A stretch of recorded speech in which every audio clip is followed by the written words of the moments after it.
अरहंताणम नमो अरहंताणम नमो अरहंताणम।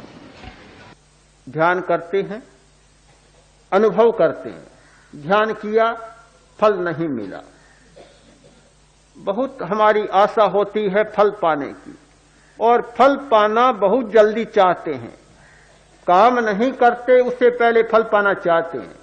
वृक्ष लगाते नहीं और पहले ही भावना रहती है कि फल मिल जाए।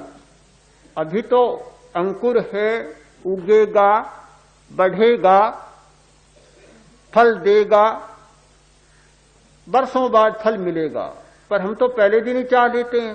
बड़ी कठिनाई होती है। संत हुआ है बायजीद, रात को जा रहा था, बहुत देर हो गई, गांव में पहुंचा, ठहरने की जरूरत। एक घर खुला था, अभी देखा, वहां पहुंचा और कहा, भाई रात हो गई, ठहर सकता हूं? उसने कहा, घर खाली पड़ा है, ठहर सकते हो, पर मैं चोर हूं, यह ध्यान रहे।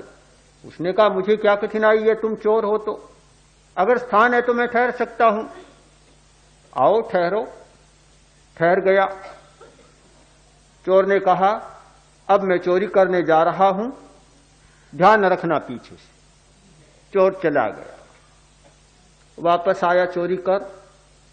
बायजीद ने पूछा, क्या मिला? आज तो कुछ भी नहीं मिला, खाली हाथ लौटा। दूसरा दिन, दूसरी रात, और चोर के तो फिर वही धंधा, वही काम, उसका तो वही व्यापार था। फिर चोरी करने गया, कहकर गया, चोरी करने जा रहा हूं, ध्यान रखना। दूसरे दिन भी खाली हाथ लौटा। पूरा महीना बीत गया। रोज चोरी करने जाता है और खाली हाथ लौटता है। एक महीने के बाद बायजीद ने वहां से प्रस्थान किया और बोला कि तू मेरा गुरु है और मैं तेरा शिष्य। चोर गुरु और बायजीद उसका शिष्य। कैसे? कि कितना बड़ा है धैर्य तुम्हारा, रोज चोरी करने जाते हो, खाली हाथ लौटते हो, कभी निराश नहीं होते।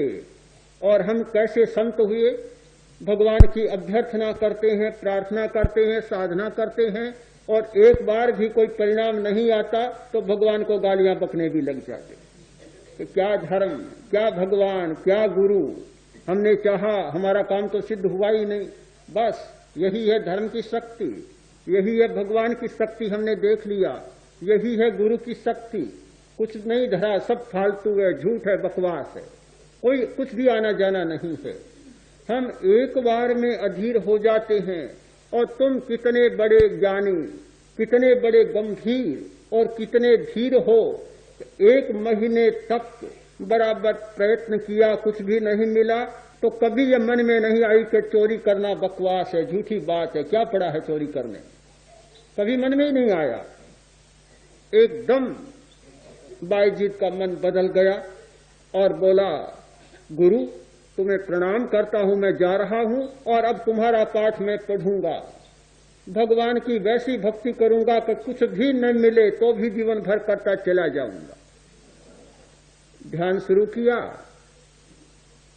सुनते हैं कि प्रेक्षा ध्यान करने से दर्द मिट जाता है, प्रेशर ठीक हो जाता है, चित्त जम जाता है। हमने तो 10 दिन किया, कुछ भी नहीं हुआ, क्या धरा है, कुछ भी नहीं, यह सब फालतू बात है, कुछ भी नहीं है। बस बात वहीं समाप्त हो जाती है। ये फलाकांक्षा, फलाशक्ति, फल को जल्दी पाने की भावना, ये अधीरता, हमारी अधीरता की मनोवृत्ति हर कार्य में बाधा डाल लेती है। आप ये न माने कि प्रेक्षा ध्यान कोई जादू है या ध्यान कोई जादू होता है, ये कोई जादू नहीं है। ये व्यक्ति की श्रद्धा, धृति और तन्मयता की एक प्रक्रिया है। जैसे जैसे इनका विकास होता है, व्यक्ति के जीवन की गरिमा बढ़ती चली जाती है। एक विकल्प है, हम इस बात को न भूलें कि बहुत बड़ा हमारे जीवन का एक विकल्प है और हम उस विकल्प से आज तक वंचित रहते चले जा रहे हैं। हमारा विश्वास है उपकरणों में। उपकरणों में हमारा विश्वास है कि सर्दी लगी और हमने कंबल ओढ़ ली। हमारा विश्वास है पदार्थ में। थोड़ी कमजोरी आई और टॉनिक ले लिया, बिकोसूल लिया, च्यवनप्राश लिया। हमारा विश्वास है कि टॉनिक लो, शक्ति आ जाए। मन में थोड़ी भावना जागी, कुछ सुख चाहिए, तृप्ति चाहिए। तृप्ति, सर्दी का मौसम कि गरम गरम चाय मिल जाए तो भगवान ही मिल जाए, परमात्मा मिल जाए, गरम खाना मिल जाए। थोड़ा सा मौसम आया और घर घर में लस्सी, शीरा, पकोड़े बड़े बन जाएंगे। तो आज तो सर्दी का मौसम है, ठंड का मौसम है या बरसात का मौसम है। यानी सुख की आकांक्षा मनुष्य में होती है। शक्ति चाहिए, सुख चाहिए। मनोरंजन करना है तो खेल चाहिए, या पढ़ने में रुचि है तो उपन्यास चाहिए, यानी प्रियता चाहिए। आदमी प्रियता के पीछे बहुत दौड़ता है। प्रियता की आकांक्षा, शक्ति की आकांक्षा, सुख की आकांक्षा, ज्ञान की जानने की उत्सुकता। क्या हुआ, बड़ा कुतूहल मन में होता है। घर घर में रेडियो चलते हैं, समाचार पत्र पढ़े जाते हैं कि सारे जगत की जानकारी मिल जाए। क्या हम इनको रोकना चाहते हैं? कभी संभव नहीं, कभी संभव नहीं। मनुष्य की जो सहज मनोवृत्ति है, हम प्रियता को कैसे रोक सकते हैं? हम जिज्ञासा को कैसे बंद कर सकते हैं? हम शक्ति और सुख के साधनों को कैसे समाप्त कर सकते हैं? कभी संभव नहीं है।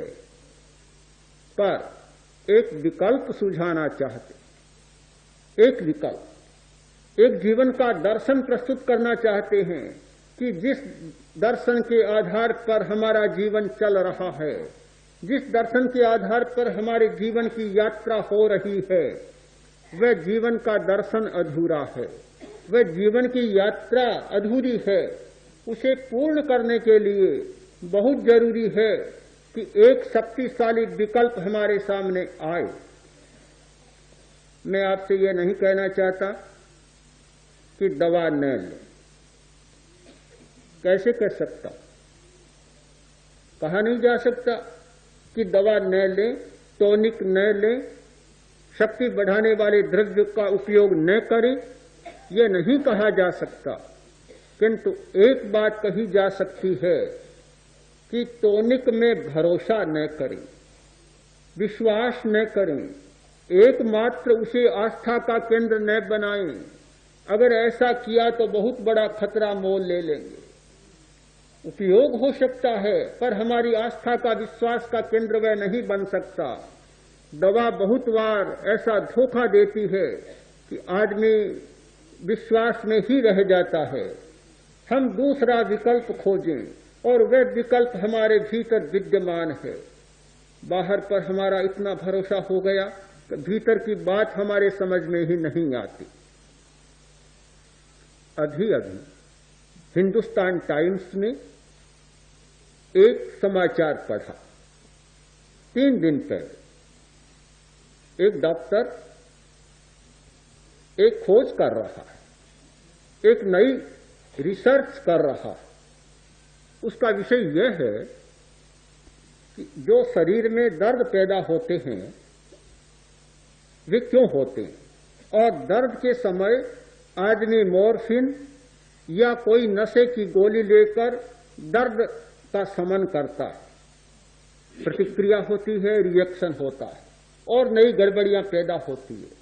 उसकी खोज है कि दर्द को पैदा करने वाले स्नायु, दर्द को पैदा करने वाले फाइबर्स, तंतु हमारे शरीर के भीतर विद्यमान है, तो दर्द का शमन करने वाले फाइबर्स भी हमारे शरीर के भीतर विद्यमान है।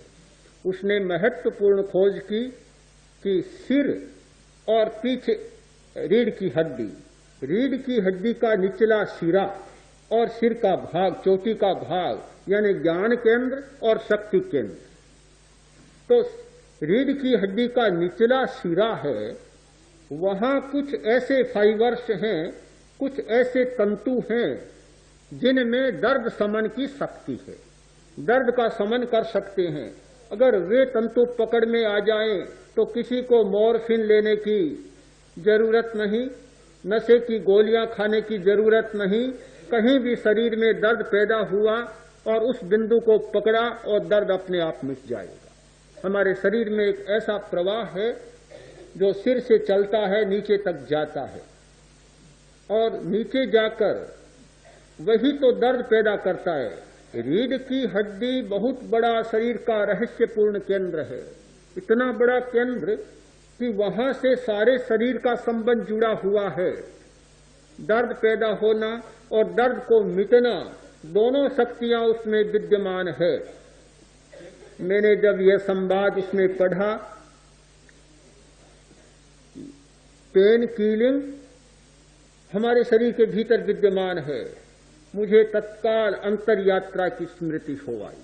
हम प्रेक्षाध्यान के प्रयोग में कायोत्सर्ग के पश्चात अंतर यात्रा का प्रयोग करते हैं। अंतर यात्रा का मतलब है ध्यान को रीढ़ की हड्डी के निचले सिरे पर केंद्रित करें, फिर चित्त को ऊपर उठाएं, रीढ़ की हड्डी के भीतर से सुषुम्ना के मार्ग से ज्ञान केंद्र तक ले जाएं, फिर चित्त को नीचे लाएं, ऊपर से नीचे और नीचे से ऊपर। जैसे कुएं में बाल्टी डाली जाती है और पानी भरता है, निकाली जाती है, फिर डाली जाती है और फिर निकाली जाती है। ठीक वही प्रक्रिया कि चित्त को नीचे से ऊपर ले जाएं। नीचे शक्ति का स्रोत है, बहुत बड़ा शक्ति का स्रोत है यह रीढ़ की हड्डी का निचला सिरा, बहुत बड़ा स्रोत है। वहां से शक्ति को बाल्टी में भरकर, श्वास की बाल्टी में, प्राण की बाल्टी में भरकर और ज्ञान केंद्र तक ले जाएं, और जब वह बाल्टी वहां जाकर खाली हो जाए फिर उसको चित्त को नीचे ले जाएं, खाली बाल्टी को, और फिर शक्ति को भरकर ऊपर लाएं। एक इतनी महत्वपूर्ण प्रक्रिया है, हम नहीं जानते। कल ही डॉक्टर ने कहा कि सर्दी के दिनों में अंगुलियों के जो बीच के अंतराल हैं, ये भाग, यहां अगर सरसों का तेल लगाया जाए तो जिनको भयंकर सर्दी का प्रकोप होता है वह समाप्त हो जाता है। कारण है इसका, पैरों की अंगुलियों के बीच और हाथों की अंगुलियों के बीच ये जो यहां एंडिंग है, यहाँ हमारे स्नायु हैं समाप्त होते हैं, ये सर्दी को बाहर से ज्यादा पकड़ते हैं, पैरों के भी और हाथों के भी। अगर ये गर्म रहे तो सर्दी का उतना प्रकोप नहीं होगा। रीढ़ की हड्डी का निचला सिरा, जहां असंख्य तंतु, इतने छोटे छोटे सूक्ष्म तंतु हैं जिन्हें चांदी के सफेद धागों की तरह हजारों लाखों तंतुओं में छोटा छोटा भाग बटा हुआ है, उसमें इतने महत्वपूर्ण केंद्र हैं। अगर हम वहां ध्यान केंद्रित कर सकें, उस बिंदु को पकड़ सकें, तो बहुत सारी कठिनाइयां समाप्त हो सकती है। हमने स्वयं देखा, एक भाई के बहुत दर्द था इस नीचे के भाग में, गहरा दर्द, रोज रात को गोलियां लेनी पड़ती। गोलियां लेने पर भी वह सीधा नहीं लेट सकता, गले पर पट्टा रखना पड़ता, टेढ़ा लेटता। हमने प्राण का प्रयोग करवाया, इसी स्थान पर प्राण का प्रयोग किया। 5-7 दिन बाद गोलियां लेनी बंद हो गई, सीधा लेटने लग गया और गले का पट्टा भी खुल गया। ऐसा क्यों हुआ? जब इस घटना को पढ़ा कि रीढ़ की हड्डी के नीचे ये दर्द शामक फाइबर्स हैं, ऐसे तंतु हैं जो दर्द को समाप्त कर सकते हैं, तो बात समझ में आई कि हमारे शरीर में यह रीढ़ का स्थान इतना रहस्यपूर्ण और इतना महत्वपूर्ण है, उसे पकड़ सके तो बहुत बड़ी घटना हो सकती है। बेचारा डॉक्टर कब पकड़ेगा?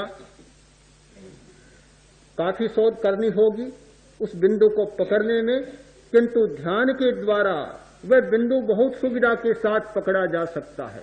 अगर उस केंद्र पर हम ध्यान को केंद्रित कर सके तो ठीक हमें पता न चले, किंतु चित्त की इतनी क्षमता होती है कि ठीक बिंदु को पकड़ लेता है और अपने आप उसकी प्रक्रिया हो जाती है।